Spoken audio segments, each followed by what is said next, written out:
permettre de vous exposer ce qu'est un centre de formation de réadaptation professionnelle. Dans le cadre de ProOrienta, j'en profite pour saluer Sébastien à qui j'ai donné cours en son temps et qui est venu en formation, Sébastien Lefernay, qui est venu en formation chez nous pour ensuite travailler, et vous voyez que c'est un emploi durable qui a pu être créé, travailler à la ville de Mons. Je voudrais souligner en entame que le CFRP ProOrienta est un des 13 centres de formation et de réadaptation professionnelle que la WIP subsidie sur la région wallonne. Il y en a plusieurs sur la région de Liège, il y en a 2 dans la région de Tournai, et puis Charleroi et un à Braine-le-Comte. Mais pour l'heure, évidemment, je vais vous parler de ProOrienta. Alors, à qui est destiné concrètement un centre comme ProOrienta, dont l'objectif chez nous est de reconstruire l'avenir avec la personne? Bien, c'est toute personne qui présente une difficulté physique ou sensorielle et qui est reconnue par la WIP. Nous avons 3 axes d'activité. D'un côté, l'orientation, c'est-à-dire permettre à la personne de trouver une piste de travail, d'insertion professionnelle réaliste eu égard à ses capacités et au marché de l'emploi. La formation, bien sûr, de façon à lui permettre d'acquérir les compétences professionnelles nécessaires. Et ensuite, l'accompagnement, on entend souvent sous le vocable de job coaching, mais l'accompagnement qui va permettre à la personne de mettre le pied à l'étrier, de s'insérer professionnellement, et on va l'accompagner de façon à ce que ça dure si c'est nécessaire. Alors, qu'entend-on par orienter? Avant tout, c'est définir un objectif pour permettre, puisque l'intéressé est au centre du processus et que tout est individualisé, pour permettre au bénéficiaire de connaître ses forces et ses faiblesses. On va évaluer sa motivation, ses goûts, ses intérêts, effectuer un bilan professionnel complet, élaborer avec lui un nouvel avenir professionnel avec l'aide d'une équipe pluridisciplinaire.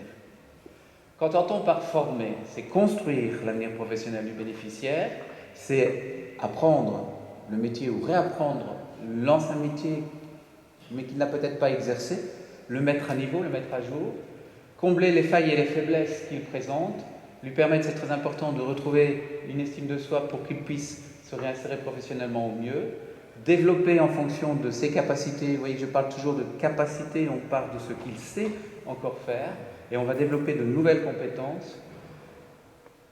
Avec ces compétences, on va pouvoir, et c'est notre force dans le système des CFP agréés à WIP, c'est d'avoir la possibilité de pratiquer la formation en alternance, et donc de voir à la fois en centre ce qui est nécessaire, et puis de compléter en entreprise. Et donc il va effectuer des stages en entreprise qui va permettre de concrétiser. Et évidemment, la concrétisation, c'est trouver un emploi. Alors, ce que j'aime à souligner par rapport au dispositif de la WIP, c'est la durée qui est possible. On donne, j'utilise toujours une expression qui n'est pas de moi, vous le savez, on donne du temps au temps. Et c'est vrai que dans notre dispositif, le fait de donner du temps au temps permet à la personne à la fois de se reconstruire. Elle doit parfois faire le deuil de son ancien métier, quand elle n'a pas encore fait le deuil de son handicap.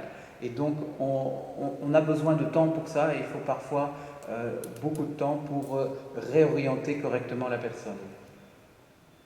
Et donc, l'ultime objectif, notre mission, c'est de lui permettre de se réinsérer dans la vie active. Alors, pour ce qui concerne l'accompagnement, ce n'est pas le tout de se réinsérer, il faut réussir cette réinsertion. Et donc, on va, à la fois pendant la formation et après, bien informer sur les contrats de travail, les aides à l'embauche, repérer les emplois potentiels, aider la personne dans sa mise à l'emploi, analyser les postes de travail à pourvoir, préparer la rencontre avec le candidat et l'employeur pressenti, et résoudre tout problème qui pourrait survenir au moment de l'entrée en fonction ou pendant le déroulement du travail, de façon à pouvoir maintenir cet emploi.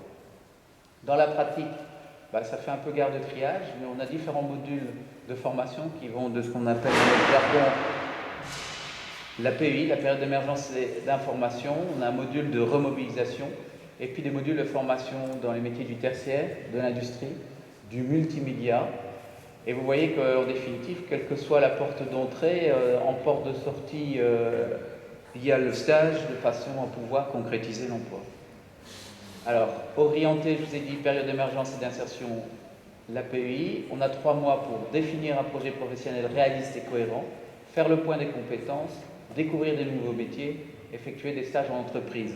Comme vous le constatez, 3 mois, c'est du temps au temps, ça permet vraiment de faire le point avec la personne. En remobilisation, ce sera renforcer les compétences, améliorer la confiance en soi, développer des aptitudes sociales, techniques et physiques afin de pouvoir soit entrer dans un processus de formation qualifiante, soit entrer à l'emploi, préparer à une entrée en formation, découvrir le monde du travail. Dans les métiers du tertiaire, c'est en 6 mois quand c'est possible, parfois on donne plus de temps, ça peut aller jusqu'à 1 an, voire 1 an et demi chez nous. Les métiers de bureautique en secrétariat, agent d'accueil, agent administratif, téléopérateur, réceptionnaire, équipier logistique, employé libre-service, gestionnaire de stock, vendeur et assortisseur. Vous voyez que la palette est très large. En fait, on est limité que par le manque d'imagination des postes de travail existants ou qui vont se créer dans les entreprises avec lesquelles nous collaborons activement. Dans les métiers d'industrie, 6 mois minimum, mais ça peut aussi être plus, 1 an ou 1 an et demi en fonction de la personne, en fonction de ses besoins, comme aide électricien, aide mécanicien, magasinier polyvalent, monteur câbleur, ouvrier d'entretien, technicien d'informatique, en électronique. Vous voyez que c'est une large palette de métiers qu'on retrouve, c'est pas Jean-Claude qui me contredirait, qu'on retrouve d'ailleurs dans bon nombre d'institutions publiques, puisqu'on est dans un cas d'entreprise publique. Formation multimédia, métier graphique en 12 mois. On traite chez nous le pré-presse, l'Internet, l'imprimerie et la sérigraphie. Sébastien est venu chez nous en imprimerie. On pourra ainsi devenir opérateur publication assistée par ordinateur, metteur en page, technicien d'imagerie numérique. On a eu une expérience intéressante avec la promotion sociale, donc communauté française, qui nous a permis de... je sais pas pourquoi il y a ça, qui nous a permis de sanctionner la formation par un diplôme de technicien en imagerie numérique. Voilà. Non. Imprimeur, conducteur offset, opérateur de façonnage, opérateur photocopieur, sérigraphe, opérateur sur machine à découpe. Là, tout ce qui est machine à découpe, vous connaissez, c'est toutes les bâches que vous pouvez voir actuellement. C'est un secteur en plein développement. Les bâches qui sont tendues sur les bâtiments ou le recouvrement de véhicules publicitaires. Tout ça fait partie de ce qu'on appelle au niveau du poste de l'opérateur sur machine à découpe. Opérateur sur imprimante grand format, etc. Vous voyez que là aussi, la palette de métiers est assez large. Le job coaching, c'est de l'accompagnement personnel à chaque étape du parcours professionnel, avant, au moment de la recherche de l'emploi. On s'adresse ici à un public qui n'est pas nécessairement en formation chez nous, mais qui a besoin d'un coup de main pour pouvoir trouver de l'emploi. Et donc, on va